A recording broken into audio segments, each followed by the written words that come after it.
Hi guys, I'm back. And today we're going to talk about how I found out that Rusty was a diabetic. So here's the story. July of last year, it was about, I don't know, 9 o'clock at night. And I usually feed my guys their last meal at 11 o'clock at night. So Rusty came along and sat beside me on the couch, and basically he was begging for food. And I told him, not now, too early, buddy, too early, just like usual, I have to tell him. And he just sits there and stares at me, and then he wanders off and goes and has some chibble, or he goes and lies down until it's actually the time that for him to eat. So he sat there staring at me, and I looked at him, and all of a sudden his head started to twitch, like this. And I'm like, what the heck? What's going on? So I put my hands on either side of his head, and I just held him there for a minute, and then I let go. And he started twitching again. And the first thing that came to mind was, oh my God, he's probably got low blood sugar. Myself, I am a type 2 diabetic. So when I start to get low blood sugar, I feel a bit jittery, lightheaded. I almost feel like I want to black out sometimes when it gets really, really low. So I dashed it to the kitchen, got his food ready, threw it in front of him, and he downed the whole bowl in one sitting. And that's not really normal for him. He comes and goes and comes and goes when he eats.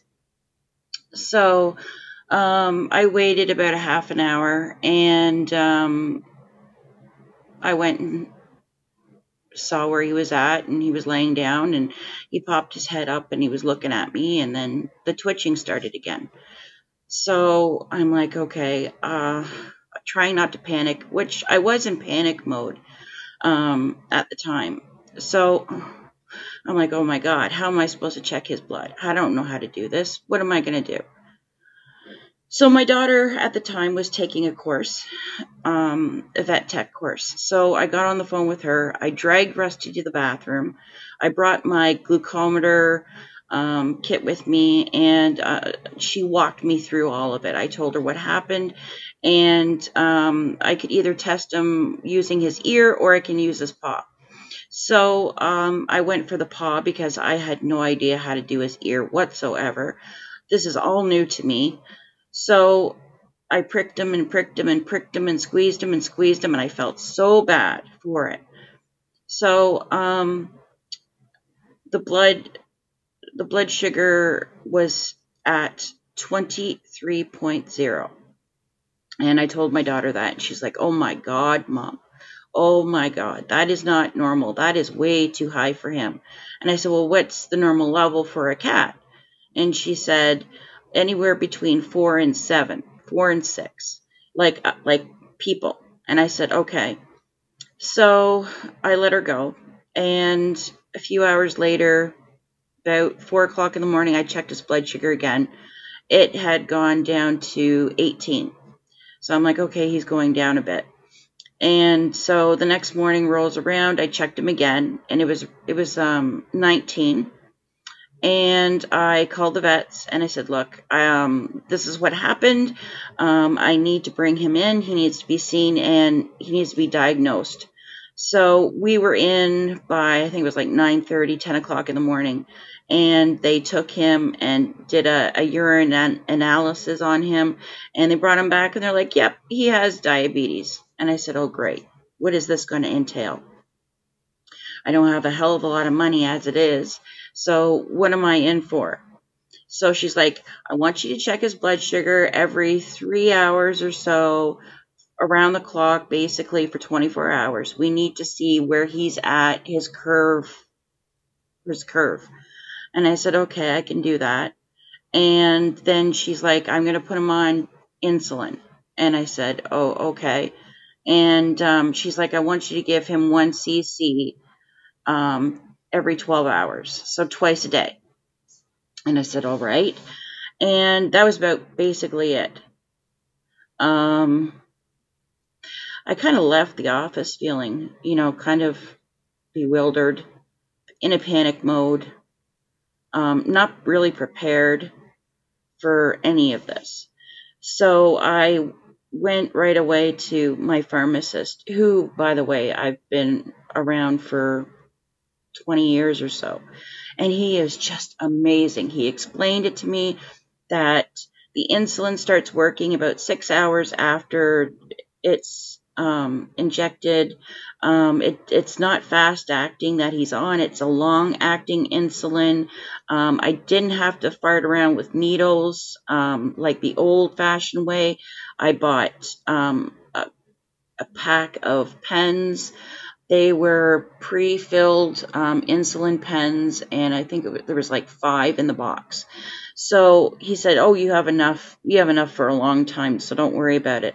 So that brought me up to about $153 for those pens, and then I had to get needle tips that screw on the top of the insulin pens, and that was $40 for 100.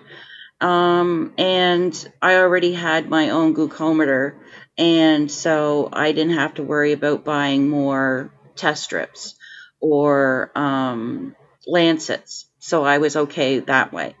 So I was sticking them in the belly, which is okay. There's you can do the scruff of the back of the scruff of the neck. You can do it near the hind legs, the front legs, and their belly. So I was getting to be a pro at this, not a problem. With blood testing, that was another thing. It was hell. I felt so bad every time I pricked them, and then the meter would time out, or it would come up as error. I was wasting strips upon strips upon strips, and strips are $1 a piece, believe it or not. For 100, you have to pay $100 for strips. They come in bottles of 50, and in a carton, there's 2 of these, so that's 100. So she wanted me to test them around the clock, basically every 3 hours, and I was using sometimes 2 to 4 strips per test. I was just so defeated. I felt so bad. I just wanted to cry until I went on the internet and on YouTube, and I saw this nice, kind lady that was showing people how to give their cats proper way of testing for blood, and she was doing the ears. Now that was just wonderful, wonderful. It's something that it comes with practice, and it's really quite easy once you get the hang of it. And once your cat gets used to it, they become more comfortable with you as well, and they don't want to get up and wander around. The best way I was doing it is I brought Rusty into the bathroom, so I kept him contained, and he wouldn't move around on me, and it's been the best. What I was doing was you take the glucometer, you take the strip, this part goes into the machine. Now what I do is I don't push it all the way in, not until I have blood drawn. So it's not on. Then what I do is I get the pen loaded. I don't do the pen anymore. So these little things, pop it in.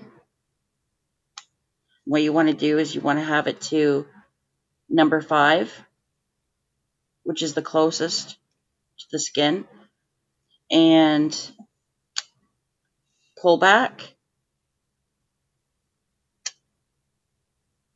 and it hits the ear. You want to do the outside of the ear, and what you do is you get a nice hot cloth, not too hot, but I mean a nice warm cloth. You place it under the ear, inside the ear, and then you get some oil, any type of oil, not car oil, cooking oil, olive oil, anything, just a tiny bit. And what I use is the cap off of a pill container, and I pour a tiny bit in, and I dip my finger in it, So I'm holding the cloth, holding the ear, dabbing my left hand into the oil, and you want to rotate along the outside of the ear, near the outside of the ear. That's where one of the good veins are, until you can see it pop up, because that's what the warmth does and the massaging. And the oil helps make the blood bead up better and for you to collect the blood. So then when you get the blood and you got a nice good droplet on the ear, don't let the cat move.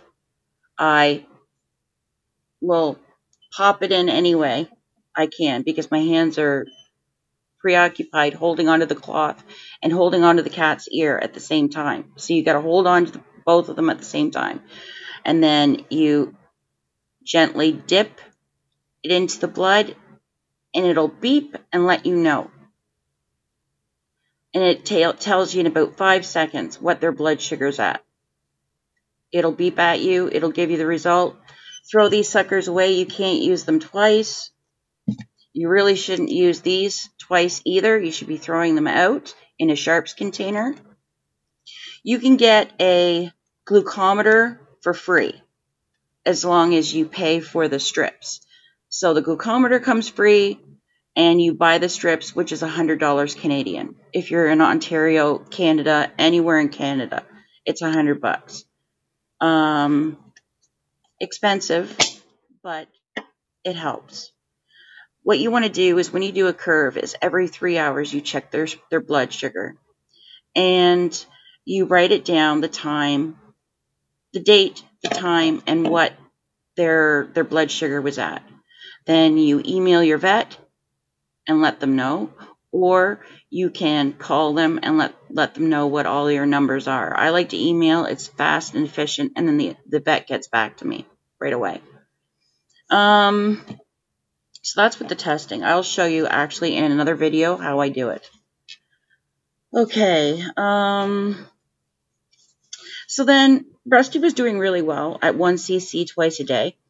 And then all of a sudden he started scratching himself around his neck. Scratch, scratch, scratch, putting welts on either side of his neck. I'm like, oh my God, what else is going on? What else is new? You know, why me? This was in, I think, 3 weeks after he was diagnosed. So I brought him into the vet, and the vet thinks, oh, well, you know, we've had overlapping of allergy seasons. So we've had an overlapping this year. So she's seeing a lot of allergies in animals more frequently. This was last year. So she gave me a spray, which was, I think, $50, cortisone spray, and they shaved down his neck for me, exposed it so that I could get the spray in there, the cortisone spray. And it was a couple times a day she wanted me to put it on him. Needless to say, it didn't work. And then finally, after a few weeks, about maybe 2 weeks after he was diagnosed, what she thought was allergies, I was watching this pattern of his, and it was happening. He was scratching at himself like crazy at night. So we were looking at between 12 and 2 o'clock in the morning, sometimes 11 o'clock at night, he started scratching. And I'm like, I wonder if it's the diabetes. I wonder if it's his blood sugar is either going too low or too high. So I yanked him into the bathroom, and sure enough, his blood sugar was 22. Too high. And the doctor said for a diabetic cat of Rusty's capacity, she wanted to see anywhere 14 and between 5 and 14 for a diabetic cat for him. So that was way too high. And then I'm like, okay, so I wrote that down. And then the next night he started scratching. And I took his blood sugar. It was way too high again. So this was becoming a pattern. So I let the vet know what my theory was. And I'm like, it's all mental for him. So some people get dizzy, some people, black out. People, cats, they don't know how to tell you that they're going crazy or that they're not feeling good. And so obviously his body's just saying, I can't deal with this level. I can't deal with this level. And, he started scratching at himself. So the doctor wanted to know his blood sugar levels at those times, and I gave them to her. And she's like, well, why don't we bump him up to 2 at night, 2 cc at dinner time to see how his blood sugar was going. And it actually came down after a few days, and he stopped scratching. And then we went through another bout where it was too low. His blood sugar was way too low. So we needed to back off the night dose, and we went back to 1 and 1. 1 in the morning, 1 at night, 1 cc. And then a couple months later, we were having the same problem. So we bumped him up to 2 cc in the morning, 2 cc at night.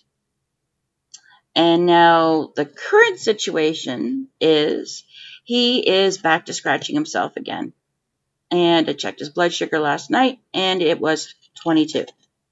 So he's been scratching for the past few days. So I was getting concerned, and I'm like, I guess it's time to start checking again to see where you're at. And yep, he was 22 last night. So supper time tonight, I bumped him to 3 cc. And I'm going to see around midnight, 1 o'clock, see where he's at, where his blood sugar was starting. Is sitting. So I'm hoping it'll come down a bit. It takes a few days for their body to adjust to the new medicational dose. So don't be expecting something overnight. It's funny with cats, and apparently with Rusty, he's orange, he was overweight, and he's a male. And she said to me, she goes, that he has those 3 things against him, unfortunately. She's like, I've seen a lot of orange male overweight cats that have become diabetics. So it's just something that happens with them. And I said, okay, all right, thank you. I understand. I get it. Because this is the first time I've ever dealt with a diabetic cat in my life. We decided to go the medicinal way instead of the diet way because Rusty is so picky. I've tried over the last few months several different foods to put him on, good healthy foods, and he just rolls his nose up. He'll eat it for a few days, then it's like, nope, don't want it. So he's back to his regular food, and the wet food for his teeth sensitivity, so I'm dealing with that every day. So we're going the medicine route. He's doing great. I mean, he lives his life like a normal cat, and he lets me know. I'm lucky that way, that he's, the scratching is a telltale sign that his blood sugar is too high. So to check, reevaluate the situation, and adjust his dosing. What else? I think that's about it. Life can be quite easy for a diabetic cat and very manageable. It just takes time, practice, patience, and don't get overwhelmed in front of them. Because if you do, then you're just going to overwhelm them and they're going to react to you. And you'll do fine. I know you can do it. I did it, and I was just so scared and so upset, and I just wanted to cry buckets because I felt like I was hurting him. The best route to go is the ear. In my opinion, it's easy, it's fast, and it's reliable. And it doesn't hurt them. Really, it doesn't. And you rotate their ears too. So you do the one ear, the next time you test, you do the opposite ear. And try not to do the same area. Try to go down a little bit. You may feel like you're hurting them and they're all bruised up, their ears, or little red spots and stuff like that. That's normal. That's okay. They're not going to die. It's just the bruising. Bruising happens sometimes, and you just got to take it and go with it. But you can do it. Life goes on, and you can do it. Just have some good self-esteem and a good feel behind it, and with a lot of love and persistence, you can do it. And that's it.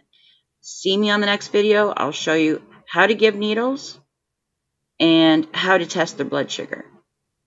Until then, thanks, blessings.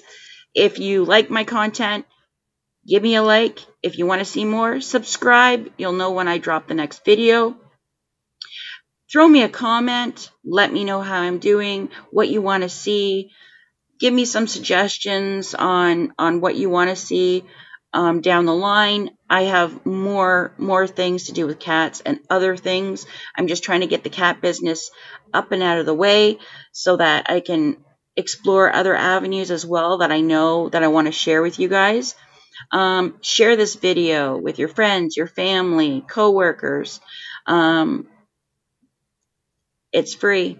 Subscribing, liking, commenting, it's all free, and it'll help me a long way, and I really appreciate it.